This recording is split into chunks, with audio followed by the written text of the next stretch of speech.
আসসালামু আলাইকুম। যারা আমার গত পর্বের লাইভ ভিডিওটা দেখেছিলেন আসলে জার্মানি আসার ব্যাপারে সেই সম্পর্কে বলতেছি। আসলে জার্মান আসার ব্যাপারে আমি তো আগেই বলছি,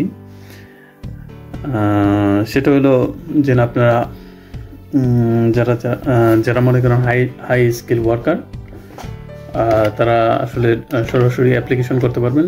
হাই স্কিল ওয়ার্কার সেটা তো আমি বলছি যে যারা ইঞ্জিনিয়ার, ডক্টর বা অ্যাডভোকেট এই ধরনের যেগুলা হাই স্কিল ওয়ার্কার আছেন, তারা আসলে সরাসরি জার্মানে আসতে পারবেন ওয়ার্কার বিষয়ে।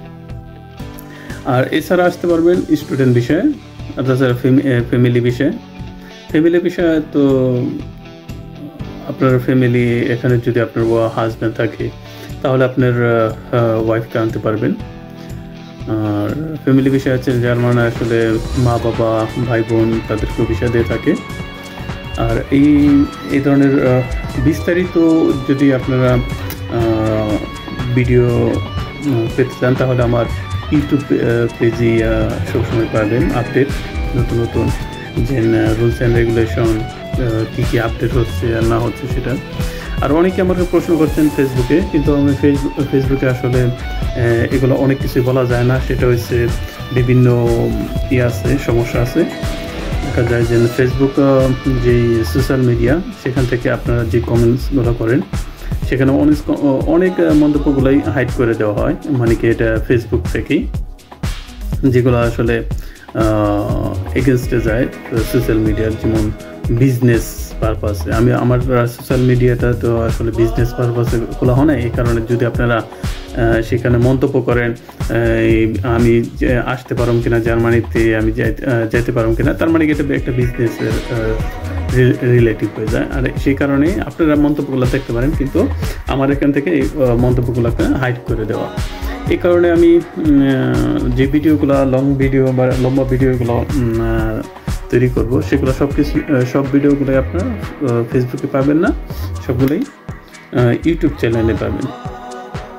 আমি আগে বলেছি, যারা ইউরোপিয়ান ইউনিয়নের ভিসানে আসেন তারা আসলে সাথে সাথে জার্মানিতে আইসা জব করতে পারবেন না, ঢুকতে পারবেন যে কোনো দেশই। তো আপনার ইউরোপিয়ান ইউনিয়নের যেই ইগুলো আছে, মানে সেনজনভুক্ত যে দেশগুলো আছে, এক দেশের ভিসা পাইলে আপনি যে কোনো দেশে যাইতে পারবেন। সেটা ঘোরার জন্য বলেন, বাণী করা, ট্যুরিস্ট হিসাবে যেই পারমিশনটা দিয়ে থাকে সেটা।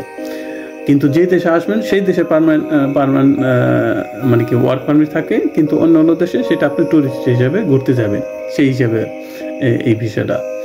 তো সেনজেনভুক্ত যেই দেশগুলো আছে তখনই আপনি জার্মানিতে এসে জব করতে পারবেন, যে ওখানে যদি আপনার পার্মানেন্ট রেসিডেন্টশিপ থাকে। পার্মানেন্ট রেসিডেন্টশিপের একটা আলাদা বিষয়, আর পার্মানেন্ট মানে কি একটা পারমিট পাওয়া, সেটা কিন্তু আলাদা বিষয়।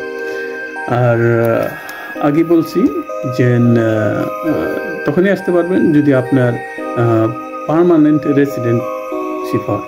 পার্মানেন্ট কথাটা একটু মাথায় রেখেন, সেটা সব দেশ থেকে আসতে পারবেন।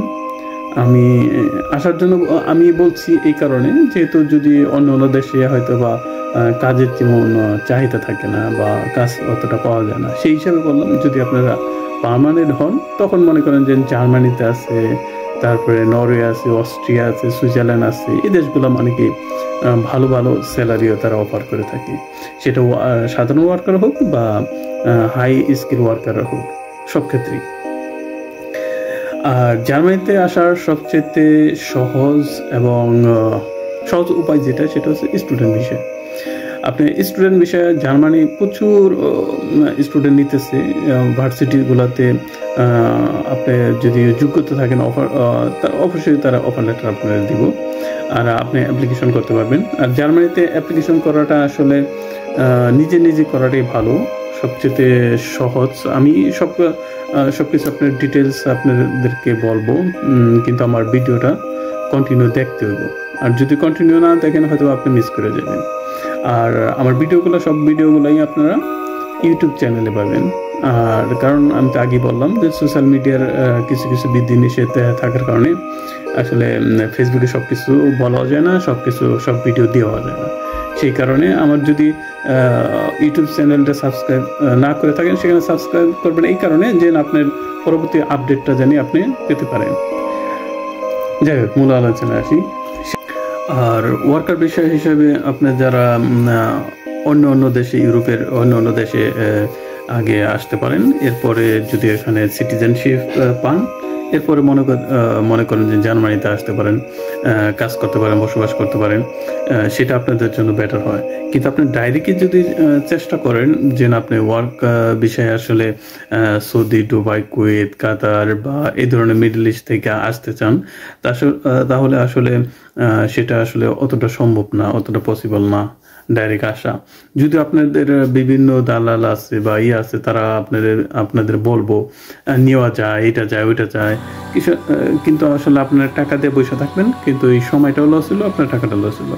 কিন্তু আমার পরামর্শ থাকবো, আপনারা করতে পারেন, ইউরোপের অন্য কোনো দেশে, কান্ট্রিতে, যেমন এখন বিভিন্ন দেশের ইউরোপের ভিসা হইতেছে, সেই ধরনের কান্ট্রিগুলোতে আপনারা আগে প্রথমে আসতে পারেন। এরপরের মধ্যে যদি পার্মানেন্ট রেসিডেন্ট, এর পরবর্তীতে আপনি জার্মানি এসে বা সুইজারল্যান্ড, অস্ট্রিয়াতে এগুলোতে আপনারা ঢুকতে পারেন, কাজ করতে পারেন, সেটা আপনাদের জন্য বেটার হয়। আর সব কিছুর জন্য একটা ধৈর্য ধরতে হয়, প্রসেসিংয়ের বিষয়টা আছে, সব কিছু একটা রুলস অ্যান্ড রেগুলেশনের মধ্যে দিয়ে যায়। তো সবচেয়ে ভালো হয় যদি আপনারা আসতেই চান, ইউরোপের ভালো কোনো দেশে এসে জব করতে চান, সেই ক্ষেত্রে আমি বলবো যে কোনো দেশে আগে একটা দেশে আসেন, আর বয়স থাকতে আসেন। আপনার বয়স হয়ে গেছে অনেক বেশি, এরপরে আপনি ইউরোপের একটা দেশে ঢুকলে বোধ আপনি নিজেই অস্থির হয়ে যাবেন, মানে কবে আপনি রেসিডেন্ট পাবেন, কবে আপনি অন্য ভালো একটা কান্ট্রিতে যে জব করবেন, তখন আপনার তখন চুলদারি সব পাইকে গেছে ভাই, আপনি বুড়ো হয়ে গেছেন। তো সব কিছু আমার পরামর্শ থাকবো, যদি আসতে চান আগে আসার চিন্তা ভাবনা করবেন, যেন আপনি আগামী 7-8 বছর পরে একটা ভালো একটা পজিশন আপনি পৌঁছে যেতে পারেন। সেই হিসেবে যদি যারা আসলে পড়াশোনা ছাইড়া দিয়েছেন, তাদেরকে বলতেছি ইউরোপের যে কোনো অন্য দেশে আসতে পারেন, আগে আসা আর আইসে আসলে নিজের প্ল্যাটফর্মটা তৈরি করা, সেটাই। আর সবচেয়ে যদি ভালো হয় যদি আপনার পড়াশোনা জানা থাকে বা থাকে, তা একটু কষ্ট করে আইএলটিএসটা করবেন বা যে দেশে আসবেন সেই দেশের ভাষাটা শিখবেন, সেটা আপনার জন্য উপকার হবে।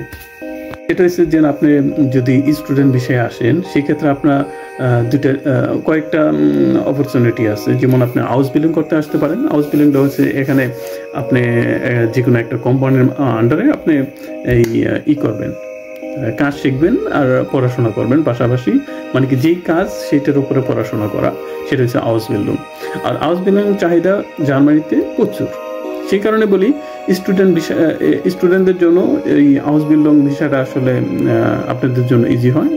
আর স্টুডেন্ট হিসাবে যারা পড়াশোনা করতে আসতে চান, মাস্টার্স করতে বা পিএইচডি করতে, তাদের আমি বলবো যে তারা অবশ্যই আইএলটিএস করবেন, কারণ কি যেহেতু আপনি মাস্টার্স পড়াশোনা করতে আসতেছেন, সেই হিসেবে আমার পরামর্শ থাকবে আপনারা আইএলটিএস করবেন, অন্তত 6+, মানে 6.5+ যেটা আছে সেটা পাইতে হবে। 6+ পেলে আপনার মানে কি 6+ বলতে 6.5, আর যদি 7 ওঠান তাহলে উঠাইতে পারেন, তাহলে আপনার মনে করেন বিষয়টা কনফার্ম 100% ইনশাআল্লাহ। আর জার্মানিতে তো আপনারা যারা আসলে স্টুডেন্ট বিষয়ে আসতে চান, তারা তো জানেন বলতে যারা স্টুডেন্ট বিষয়ে আসতে চান তারা টুকিটাকি খোঁজখবর আসলে জানেন, নিয়ে থাকেন। এই কারণে জানেন যে জার্মানিতে আসলে নাই, কোনো টিউশন ফি নাই, আবার অনেক ভার্সিটিতে টিউশন ফি দিতে হয়, তাও সামান্য কিছু। এখানে সুযোগ সুবিধা অনেক দেওয়া হয়, যেমন অন্য দেশে আপনি সেই সুযোগ সুবিধা পাবেন না। যেমন আপনার ট্রান্সপোর্ট সিস্টেম, যেটা অন্য দেশে যদি আপনি স্টুডেন্ট বিষয়ে যান, সেক্ষেত্রে ট্রান্সপোর্ট কস্টটা কিন্তু আপনার অনেক বেশি বেড়ে যায়। যেমন একটা জব করা, পার্ট টাইম জব করা, আবার মনে করেন আপনার স্টাডি কন্টিনিউ করা, সেই ক্ষেত্রে কিন্তু আপনার সমস্যা হয়ে যায়। কিন্তু জার্মানিতে এমন একটা অপরচুনিটি আপনার আছে, সেটা হচ্ছে ট্রান্সপোর্ট কস্ট ওরা কমাই দেয়। দেন 6 মান্থ বাস 6 মান্থের মতন আপনি একটা হয়তো বা পাবেন, ট্রান্সপোর্ট সিস্টেমের মতন পাবেন, হয়তো 200 টাকা বা 200 ইউরো মতন খরচ করে। কিন্তু অন্য অন্য কান্ট্রিগুলোতে তো কিন্তু খুবই এক্সপেন্সিভ মানে 1 মাসে আপনার 200 ইউরো, 250 ইউরো বা 300 ইউরো চলে যেতে পারে। ট্রান্সপোর্ট কস্ট এত এক্সপেন্সিভ যদি আপনার জবটা খুব দূরে হয়। আর যদি আপনার জবটা আপনি যেখানে থাকেন, যে ইউনিভার্সিটির এরিয়াতে থাকেন, আর সেখানে যদি জবটা পেয়ে যান তাহলে তো আপনি লাকি। দেখা যাবে যে আপনার জবটা করতে পারছেন, স্টাডিটাও খুব সুন্দরভাবে করতেছেন সেই। কিন্তু জার্মানিতে দেখা যায় যে আপনার এক সিটি থেকে অন্য সিটিতে মানে কি যেতে পারেন, ট্রান্সপোর্ট মানে কস্টটা খুবই কম, কারণ স্টুডেন্টদের জন্য এই সুযোগ সুবিধাটা করে দেয় যেন ওরা 6 মান্থে মানে কি একটা নির্দিষ্ট একটা পেমেন্ট আছে, এই পেমেন্টটা করলে বাদই আপনি এই ট্রান্সপোর্ট 6 মাস করতে পারবেন, সেটা ট্রেন বাস সব কিছুতে। আর সে কারণে দেখা যায় আপনি জবটা পাইতেও খুব সহজ, যেহেতু জার্মানিতে অ্যাভেলেবেল জব আছে। কিন্তু আপনার পছন্দ না, আপনি একটা জব অপছন্দ করে বসে রইলেন, ওইটাই যেন পাবেন এমন কোনো কথা না। বিভিন্ন ধরনের জব আছে, কিন্তু সবাই তো সবটা করতে চায় না যেগুলো। সেই কারণে আপনার পছন্দনীয় একটা জব যদি করতে চান বা করতে চান পার্ট টাইম জব, সেক্ষেত্রে তো আপনার ঘুরতে হইব বা ওইটা আপনার খুঁজে নিতে হইব। আর যদি যে কোনো জবই আপনি করতে চান তাহলে অ্যাভেলেবেল জব আছে যেগুলো পার্ট টাইম করতে পারবেন। সেই ভিডিওটা আমি পরবর্তীতে দিব। আর যারা নিয়ে ওয়ার্ক পারমিট বিষয়ে আসতে চান সেটাই আমি বললাম, যে আপনার যদি এখন দৌড়াদৌড়ি করেন কারো কাছে টাকা দিয়ে, সেটা কিন্তু আসলে ঠিক করবো কিনা আমি জানি না। যদিও আপনার এম্বাসি কিন্তু আপনার ভিসা দিব না, সেটা আপনি মাথায় রাখবেন। একমাত্র আমি বললাম হাইলি স্কিল ওয়ার্কার যারা আছে তাদের জন্য আসলে ওই ওয়ার্ক পারমিটের বিষয়গুলো দিব। আর তাছাড়া কিন্তু আপনি দৌড়াদৌড়ি করবেন কিন্তু ভিসা পাইবেন না। আর সবচেয়ে ভালো হয় যদি আপনার স্টুডেন্ট বিষয়ে আসেন, সেই ক্ষেত্রে একটা জার্মান ভাষা শিখে আসতে পারেন, একটা আইএল টেস্ট করে আসতে পারেন। যারা মাস্টার্স করতে আসবেন তারা অবশ্যই আইএল টেস্ট করে আসবেন, সেটাই বেটার। আর যারা মনে করেন হাউস বিলং করতে আসতেছেন, তারা মনে করেন যে তাদের জার্মান ভাষাটা শিখতে হবে B2, অন্তত B1 হলেও হয়, কিন্তু B2টা যদি আপনি করতে পারেন সেটা আপনার জন্য পারফেক্ট। আর সেটা কিন্তু B2 করতে কিন্তু এখন বিভিন্ন ধরনের কোচিং সেন্টার আছে, আপনারা সেখান থেকে করতে পারেন। আর ফ্যামিলি বিষয়ে যারা আসতে চান তাদের আসলে সবাই হাইলি স্কিল ওয়ার্কার যারা আছে, একমাত্র তাদের ফ্যামিলি ওয়াইফদের জন্য কিন্তু এইটা লাগে না, এই আইনস বা কোনো পরীক্ষা লাগে না। হাইলি স্কিল ওয়ার্কার যারা দেখেন এখানে কিন্তু ডিফারেন্ট আছে। আপনি কাগজের উপরে কিন্তু না, যেটা আপনার যেখানে পারমানেন্ট শিপ আছে বা এখানকার পাসপোর্ট আছে, ইট ডাজেন্ট ম্যাটার। পাসপোর্ট থাকলে যেন আপনার বিষয় দেবো এমন কোনো কথা না, সেটা হচ্ছে আইনস আপনার করতেই হবে, এটা হচ্ছে ফ্যামিলি বিষয়। আর যদি স্টুডেন্ট হিসেবে আসতে চান, হাউস বিল্ডিং করতে আসতে চান, তাহলে B1 বা B2 আপনার করতেই হবে।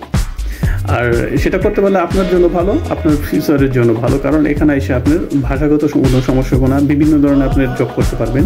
হাউস বিলং করার পরে যেন আপনি ওইটাই করতে হবে এমন কোনো কথা না, আপনার পরে আপনি চাইলে বাদে পছন্দসই একটা জব নিতে পারবেন, সেটা কোনো সমস্যা নেই। আসলে হাউস বিলং তাদের জন্য বেস্ট যারা মনে করেন ইন্টার কমপ্লিট করছেন, তা সেই ধরনের ছাত্রছাত্রীদের জন্য আসলে হাউস বিলংটা বেস্ট। কারণ হাউস বিলংটা তো আপনি একটা হচ্ছে কাজ শিখে মনে করেন যেই কোম্পানিতে আপনি অ্যাপ্লিকেশন করতে চান বা আপনি যেই ধরনের প্রফেশনালে আপনি যাইতে চান, ঠিক সেই ধরনের প্রফেশনালে মনে করেন আপনাকে হাউস বিলংটা করতে হবে। আর যদি আপনি অনার্স করে আসেন এরপর হাউস বিলং করতে চান, বা মাস্টার্স করে আসেন এরপর হাউস বিলং করতে চান, সেই ধরনের আপনার জবগুলো আপনার খুঁজে নিতে হবে, আপনি কোন ধরনের হাউস বিলংগুলো করতে চান, কোন ধরনের প্রফেশনে আপনি করতে চান। আর যে কোম্পানিগুলো আপনার হাউস বিলংয়ে নিতে চায় সেই কোম্পানিগুলোর আসলে রিকোয়ারমেন্ট মানে কি তাদের চাহিদা সেই হিসেবে আপনি অ্যাপ্লিকেশন করতে পারেন। সবচেয়ে ভালো হয় যদি আপনি B2 করে আসেন, সেক্ষেত্রে হাউস বিল্ডিংয়ের জন্য যদি আপনি অ্যাপ্লিকেশন করেন, সেক্ষেত্রে মনে করেন যে আপনার ভিসা হওয়ার সম্ভাবনা 99%। এরপরে যদি আপনাদের আরও কোনো কোয়েশ্চেন থাকে, আরও কোনো কিছু জানার থাকে, ইনশাআল্লাহ কমেন্ট করবেন, কমেন্টে ধন্যবাদ, পরবর্তী ভিডিওতে ইনশাআল্লাহ সেই ধরনের সলিউশনগুলোর জন্য ইনফরমেশন দেওয়ার জন্য আসলে ভিডিওগুলো করবো অবশ্যই। আর সাবস্ক্রাইব করবেন, লাইক কমেন্ট করবেন যদি বেশি বেশি এই ধরনের ইনফরমেশন এবং এই ধরনের ভিডিওগুলো পেতে চান তাহলে অবশ্যই সাবস্ক্রাইব করবেন। যেহেতু আমি ফেসবুকে তেমন একটা ভিডিও দিব, কারণ বিভিন্ন ধরনের রেস্ট্রিকশন আছে। তো পরবর্তী ভিডিওর জন্য ইনশাআল্লাহ অপেক্ষা করবেন। পরবর্তী ভিডিওতে বিস্তারিত সম্বন্ধে এবং বিষয় সম্বন্ধে কীভাবে আপনি প্রসেসিংটা করবেন, কীভাবে আপনি শুরু করবেন। অবশ্যই সে পর্যন্ত ভালো থাকবেন আর আমার জন্য